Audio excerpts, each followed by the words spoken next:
घरे पढ़े, अच्छे घरे पढ़े।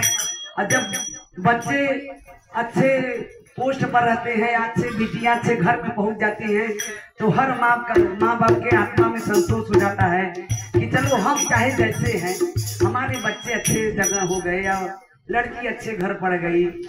तो मैं ना मैया को बहुत टेंशन था।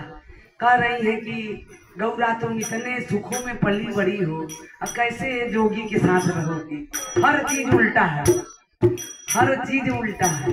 तो वही कह रही है, अरे अपन तरहिया है टूट ही मरैया, तो के ले गई है हो गौरा, तो के ले गई है सपना हुई है